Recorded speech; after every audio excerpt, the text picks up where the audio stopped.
Hey guys, welcome back to your channel. Hope you guys are doing well and extremely good. So आज हम discuss करेंगे modern history के top 15 MCQs.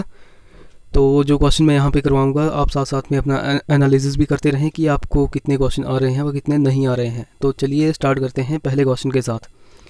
सो हमारा पहला question है, अंग्रेजी संसद में भारत सरकार अधिनियम जो है वो कब पारित किया गया।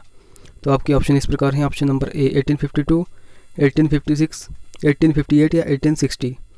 सो इस क्वेश्चन को आप अटैम्प्ट कर सकते हो। सो इस क्वेश्चन का जो है राइट ऑप्शन है ऑप्शन नंबर सी 1858। सो अगर बात करें ऑप्शन नंबर सी की, तो आप यहाँ पे कुछ पॉइंट्स को जो है वो नोट रख सकते हो। जैसे कि अगस्त 1858 में जो है वो ब्रिटिश संसद ने एक अधिनियम पारित कर जो है वो भारत के कंपनी शासन को समाप्त कर भारत का शासन जो है वो अपने हाथों में ले लिया था। तो अधिनियम द्वारा जो है वो गवर्नर जनरल को जो है वो वायसराय कहा जाने लगा।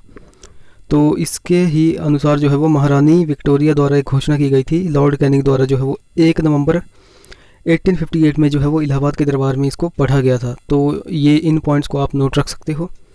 सो हमारा नेक्स्ट क्वेश्चन है क्वेश्चन नंबर 2। तो भारतीय राष्ट्रीय कांग्रेस का 1896 का अधिवेशन निम्नलिखित में से किसके लिए विख्यात है। तो आपको बताना है कि भारतीय राष्ट्रीय कांग्रेस का जो है वो 1896 का जो अधिवेशन है वो किसके लिए विख्यात है। तो आपके ऑप्शन इस प्रकार हैं, जैसे कि इसमें पहली बार राष्ट्रगान गाया गया, या इसमें पहली बार राष्ट्रगीत, या इसमें पहली बार तिरंगा, या इनमें से कोई नहीं। सो इस क्वेश्चन का जो है वो राइट ऑप्शन हो जाएगा ऑप्शन नंबर बी। इसमें जो है वो पहली बार राष्ट्रीय गीत गाया गया था। सो अगर बात करें ऑप्शन नंबर बी की, तो ऑप्शन नंबर बी में जो है वो 1896 का जो है वो कांग्रेस अधिवेशन कहाँ पर हुआ था। तो ये हुआ था कोलकाता में। और बात करें इसके अध्यक्ष की, तो इसके अध्यक्ष रह चुके हैं रहीमतुल्ला सयानी उस समय 1896 के कोलकाता अधिवेशन में। तो बात करें 1896 में जो है वो पहली बार कांग्रेस के अधिवेशन में भारत का जो है वो राष्ट्रीय गीत वंदे मातरम गाया गया था। तो वंदे मातरम जो है वो बंकिम चंद्र चटर्जी के उपन्यास आनंद मठ का जो है वो ये अंश है। तो यह जो है वो 1937 तक भारत का राष्ट्रीय गान भी रहा था। सो इन पॉइंट्स को आप नोट रख सकते हो। सो हमारा नेक्स्ट क्वेश्चन है क्वेश्चन नंबर 3। तो बात करें क्वेश्चन नंबर 3 की, तो निम्नलिखित में से जो है वो किस गवर्नर जनरल को भारतीय प्रेस का मुक्तिदाता कहा जाता है। सो बात करें अगर ऑप्शन की, तो ऑप्शन आपके पास हैं Lord William Bentinck, sir Charles Metcalfe, Lord Auckland या लॉर्ड एलनबरो। सो इस क्वेश्चन का जो है वो राइट ऑप्शन हो जाएगा option number B, sir Charles Metcalfe. So बात करें अगर ऑप्शन नंबर बी की, तो सर चार्ल्स मेटकॉफ का जो है वो टाइम पीरियड रहा है 1835 से लेकर के 1936 के 1836 सॉरी यहाँ पे 1836 होगा। सो बात करें अगर इनके टाइम पीरियड की, तो 1835 से 36 के बीच में इनका टाइम पीरियड रहा है, जो कि एक शॉर्ट टाइम पीरियड था। तो इन्होंने ही प्रेस को जो है वो पूर्ण स्वतंत्रता दिलाई थी, इसलिए इन्हें भारतीय प्रेस का जो है वो मुक्तिदाता कहा जाता है। सो हमारा नेक्स्ट क्वेश्चन है क्वेश्चन नंबर 4। तो क्वेश्चन नंबर 4 की बात करें, तो समुद्री व्यापार के संदर्भ में कारताज व्यवस्था का उपयोग किसके द्वारा किया गया था। तो आपको बताना है कि कारताज व्यवस्था का उपयोग जो है वो किन के द्वारा किया जाता था। तो आपके ऑप्शन है डच, फ्रांसीसी, अंग्रेज या पुर्तगाली। सो आई होप आपने इस क्वेश्चन को अटैम्प्ट कर लिया होगा। सो इस क्वेश्चन का जो है वो राइट ऑप्शन है ऑप्शन नंबर डी, पुर्तगाली। सो यहाँ पे बात करें, कारताज व्यवस्था का संबंध जो है वो पुर्तगालियों द्वारा समुद्री व्यापार के लिए जारी किए गए व्यापार लाइसेंस से था। तो 20वीं शताब्दी में ही अंग्रेज़ों ने ऐसे ही एक नेवी सर्ट व्यवस्था को शुरू किया था। तो इन पॉइंट्स को आप नोट रख सकते हो। सो हमारा नेक्स्ट क्वेश्चन है question number 5। So question number 5 है, सुरेंद्र नाथ बनर्जी के बारे में निम्नलिखित में से कौन सा कथन सही नहीं है। आपको जो है वो क्वेश्चन को बिल्कुल डीपली पढ़ना है। यहाँ पे पूछा गया है कि कौन सा कथन जो है वो सही नहीं है। सो आपके ऑप्शन इस प्रकार हैं, जैसे कि वे इंडियन नेशनल एसोसिएशन के सह संस्थापक थे, ये बिल्कुल सही है। और नेक्स्ट क्वेश्चन है, वे कलकत्ता के रिपन कॉलेज के संस्थापक थे, ये भी बिल्कुल सही है। नेक्स्ट पॉइंट है, उन्हें जो है वो राष्ट्रीय चेतना के कंसेप्ट के लिए जाना जाता है। सो ये भी सही है। और हमारा नेक्स्ट है, उन्होंने जो है वो आनंद मोहन बोस के साथ मिलकर साधारण ब्रह्मो समाज की स्थापना की थी। सो इस क्वेश्चन का जो है राइट ऑप्शन हो जाएगा ऑप्शन नंबर डी। तो अगर बात करें ऑप्शन नंबर डी की, तो उन्होंने जो है वो सुरेंद्र नाथ बनर्जी ने जो है वो आनंद मोहन के साथ मिलकर जो है वो इंडियन नेशनल एसोसिएशन की स्थापना की थी, ना कि साधारण ब्रह्मो समाज की। तो अगर बात करें साधारण ब्रह्मो समाज की, तो इसकी स्थापना जो है वो आनंद मोहन बोस, शिवनाथ शास्त्री, शिव चंद्र सेन और उमेश चंद्र दत्ता ने की थी। सो हमारा नेक्स्ट क्वेश्चन है क्वेश्चन नंबर 6।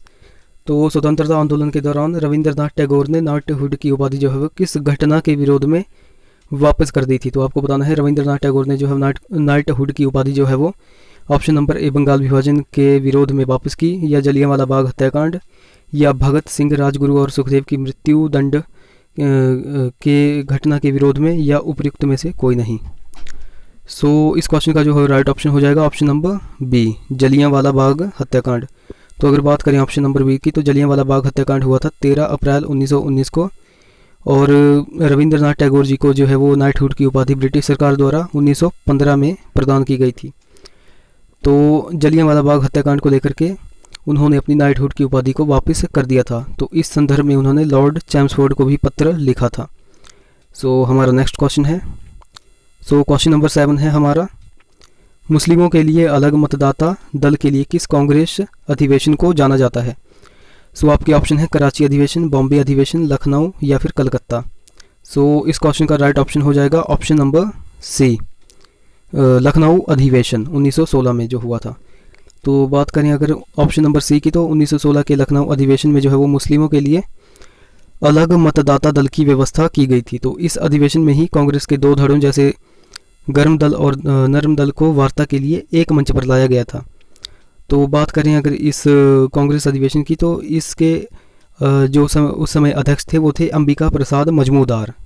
सो इन पॉइंट्स को आपको नोट रखना है। सो हमारा नेक्स्ट क्वेश्चन है question number 8। So question number 8 है, भारत में पहली यूरोपीय बस्ती जो है वो किस स्थान पर स्थापित की गई थी। सो आपके ऑप्शन है कोची, चिंसुरा, सूरत या चेन्नई। सो इस क्वेश्चन का जो है वो राइट ऑप्शन हो जाएगा ऑप्शन नंबर ए, कोची। तो बात करें ऑप्शन नंबर ए की, तो कोची जो है वो केरल के एर्नाकुलम जिले में स्थित कोची फोर्ट भारत में जो है वो पहली यूरोपीय बस्ती थी। यह जो है वो जल से घिरा हुआ स्थान है, यह कोची के दक्षिण पश्चिम में स्थित है। सो बात करें अगले क्वेश्चन की, तो अगला क्वेश्चन है हमारा, निम्नलिखित में से जो है वो किस राज्य ने अंग्रेजों को मुक्त व्यापार के लिए सुनहरा फरमान जारी किया था। सो आपके ऑप्शन है हैदराबाद, बीजापुर, गोलकुंडा या अहमदनगर। सो आई होप आपने वीडियो को इस क्वेश्चन को अटैम्प्ट कर लिया होगा। सो हमारा राइट ऑप्शन है इसका ऑप्शन नंबर सी, गोलकुंडा। सो बात करें ऑप्शन नंबर सी की, तो गोलकुंडा की बात करें तो 1632 में जो है वो अंग्रेजों को गोलकुंडा के साथ जो है वो मुक्त व्यापार करने का सुनहरा फरमान जारी हुआ था। तो इसके लिए शुल्क जो है वो 500 पैगोडा प्रतिवर्ष था। सो हमारा नेक्स्ट क्वेश्चन है क्वेश्चन नंबर 10। तो क्वेश्चन नंबर 10 है, सालबाई की संधि जो है वो किस युद्ध से संबंधित है। तो आपके ऑप्शन है प्रथम आंग्ल मैसूर युद्ध, प्रथम आंग्ल मराठा युद्ध, या द्वितीय आंग्ल मराठा युद्ध, या फिर द्वितीय आंग्ल मैसूर युद्ध। सो आई होप आपने वीडियो को इस क्वेश्चन को अटैम्प्ट कर लिया होगा। सो इस क्वेश्चन का राइट ऑप्शन है ऑप्शन नंबर बी, प्रथम आंग्ल मराठा युद्ध। सो अगर बात करें ऑप्शन नंबर बी की, प्रथम आंग्ल मराठा युद्ध, तो प्रथम आंग्ल मराठा युद्ध के बाद जो है वो 17 मई 1782 को जो है वो सलबाई की संधि पर जो है वो हस्ताक्षर किए गए थे। तो इस संधि पर जो है वो मराठा राज्य के प्रतिनिधियों और ब्रिटिश ईस्ट इंडिया कंपनी के प्रतिनिधियों द्वारा हस्ताक्षर किए गए। तो इसी संधि के द्वारा जो है वो अंग्रेजों ने सल्सेत और बरूच पर जो है वो अपना नियंत्रण कायम रखा था। यहाँ पे आप देख सकते हो। सो हमारा नेक्स्ट क्वेश्चन है question number 11। So question number 11 है, बक्सर की लड़ाई जो है वो ईस्ट इंडिया कंपनी द्वारा किसके साथ लड़ी गई थी। सो आपके ऑप्शन है मीर कासिम, सादत अली खान द्वितीय, अली वर्दी खान या सिराजुद्दौला। सो आई होप आपने इस क्वेश्चन को अटैम्प्ट कर लिया होगा। सो इस क्वेश्चन का जो है राइट ऑप्शन है option number A, Mir Qasim. So बात करें अगर ऑप्शन नंबर ए की, तो बक्सर की लड़ाई जो है वो 22 अक्टूबर 1764 को ब्रिटिश ईस्ट इंडिया कंपनी और मीर कासिम, बंगाल के नवाब, अवध के नवाब और मुगल सम्राट जो है वो शाह आलम द्वितीय के बीच संयुक्त सेनाओं के बीच जो है वो लड़ी गई थी। इस लड़ाई में जो है वो अंग्रेजों का नेतृत्व कर रहे थे हेक्टर मुनरो। सो अगर इस युद्ध की बात करें तो इस युद्ध में जो है वो अंग्रेजों की जीत हुई थी। सो हमारा नेक्स्ट क्वेश्चन है question number 12। So question number 12 है, निम्नलिखित में से भारतीय शिक्षा का मैग्ना कार्टा जो है वो किसे कहा जाता है। सो आपके ऑप्शन है option number A, Wood dispatch, Sadler आयोग, भारतीय विश्वविद्यालय अधिनियम, 1904 में जो हुआ था, और रेले आयोग। सो बात करें अगर क्वेश्चन नंबर 12 के राइट ऑप्शन की, तो राइट ऑप्शन हो जाएगा option number A. Option number A, Wood dispatch. So बात करें अगर ऑप्शन नंबर ए की, तो वुड डिस्पैच जो है वो sir Charles Wood British east India company के जो है वो नियंत्रण बोर्ड के अध्यक्ष थे। तो इन्होंने जो है वो 1854 में लॉर्ड डलहौजी को एक प्रेषण भेजा था, यानी एक पत्र भेजा था, जिसमें उन्होंने सुझाव दिया था कि प्राथमिक विद्यालयों में जो है वो मातृभाषा में जो है वो पढ़ाई होनी चाहिए, और उच्च विद्यालयों में जो है वो अंग्रेजी शिक्षा भी होनी चाहिए। तो इसे ही वुड डिस्पैच कहा जाता है। सो हमारा नेक्स्ट क्वेश्चन है क्वेश्चन नंबर 13। सो हमारा क्वेश्चन नंबर 13 है, वर्नाक्यूलर प्रेस अधिनियम और शस्त्र अधिनियम जो है वो किस वायसराय के द्वारा पारित किया गया था। सो आपके ऑप्शन हैं Lord Lytton, Lord Mayo, Lord Dalhousie या फिर लॉर्ड हार्डिंग। सो बात करें अगर इस ऑप्शन क्वेश्चन नंबर 13 की, तो इसका जो है वो राइट ऑप्शन हो जाएगा option number A, Lord Lytton. तो लॉर्ड लिटन जो है वो 1876 से लेकर के 1880 तक भारत के वायसराय थे। तो 1876 और 78 के बीच जो अकाल पड़ा था, उसको सही ढंग से ना संभाल पाने के कारण जो है वो उनकी कड़ी आलोचना की गई थी। तो इसी के चलते वर्नाक्यूलर प्रेस अधिनियम व शस्त्र अधिनियम 1978 को पारित किया गया था। सो इन पॉइंट्स को आपको नोट रखना है, बहुत इंपॉर्टेंट है। सो हमारा सेकंड लास्ट क्वेश्चन है क्वेश्चन नंबर 14। और हाँ गाइस, अगर आपको क्वेश्चन जो है वो अच्छे लग रहे हैं, कंटेंट अच्छा लग रहा है, तो प्लीज़ वीडियो को लाइक करें, शेयर करें एंड प्लीज़ चैनल को सब्सक्राइब करें। सो हमारा नेक्स्ट क्वेश्चन है क्वेश्चन नंबर 14। निम्नलिखित में से किस वायसराय की हत्या जो है वो उसके कार्यकाल के दौरान कर दी गई थी। सो आपके ऑप्शन है Lord Mayo, Lord Lytton, Lord Dalhousie या फिर Lord Hardinge. So I hope आपने इस क्वेश्चन को अटैम्प्ट कर लिया होगा। सो इस क्वेश्चन का जो है राइट ऑप्शन है option number A. Option number A, Lord Mayo. जो अगर बात करें ऑप्शन नंबर ए की, तो लॉर्ड मेयो जो है वो अकेले ऐसे वायसराय हैं भारत के जिनकी हत्या जो है वो उनके कार्यकाल के दौरान हुई थी। तो अगर इनकी हत्या की बात करें कि कहाँ पर हुई थी, तो 1872 में जो है वो अंडमान द्वीप के पोर्ट ब्लेयर में जो है वो एक निरीक्षण यात्रा के दौरान एक पठान ने जो है उनकी हत्या कर दी थी। सो इन पॉइंट्स को आपको नोट रखना है, बहुत ही इंपॉर्टेंट है। सो हमारा नेक्स्ट क्वेश्चन है question number 15। So question number 15 है, लॉर्ड रिपन ने जो है वो हंटर आयोग का गठन किस लिए किया था। सो आपके ऑप्शन है ऑप्शन नंबर ए, आतंकवाद तथा राष्ट्र विरोधी गतिविधियों को रोकने के लिए। ऑप्शन बी, भारत में शिक्षा सुधार के लिए। ऑप्शन सी, उच्च न्यायपालिका में भारतीय न्यायाधीशों की नियुक्ति के लिए। या ऑप्शन नंबर डी, उपरोक्त में से कोई भी नहीं। सो आई होप आपने वीडियो को इस क्वेश्चन को अटैम्प्ट कर लिया होगा। सो इस क्वेश्चन का जो है राइट ऑप्शन है ऑप्शन नंबर बी, भारत में शिक्षा सुधार के लिए। सो बात करें ऑप्शन नंबर बी की, तो लॉर्ड रिपन ने जो है वो 3 फरवरी 1882 को सर विलियम हंटर की अध्यक्षता में जो है वो शिक्षा आयोग का गठन किया था। अगर बात करें विलियम हंटर की, तो विलियम हंटर जो है वो वायसराय की कार्यकारी परिषद के सदस्य थे। तो इस आयोग ने जो है भारत में शिक्षा सुधार के लिए जो है वो प्रारंभिक शिक्षा व उच्च शिक्षा में जो है वो सुधार के लिए कई महत्वपूर्ण सुझाव दिए थे।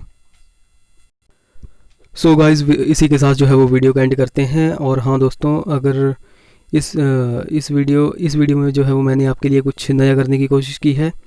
आई होप कि वीडियो आपको अच्छी लगी होगी, और अच्छी लगी होगी तो वीडियो को लाइक करें, शेयर करें एंड चैनल को सब्सक्राइब करना बिल्कुल भी ना भूलें। साथ में जो है वो बेल आइकन को प्रेस करें। आपके एक लाइक से जो है वो बहुत सारी मोटिवेशन मिलती है। सो चलिए दोस्तों, मुलाकात होगी अगली वीडियो में। Till then take care. Okay, thank you दोस्तों।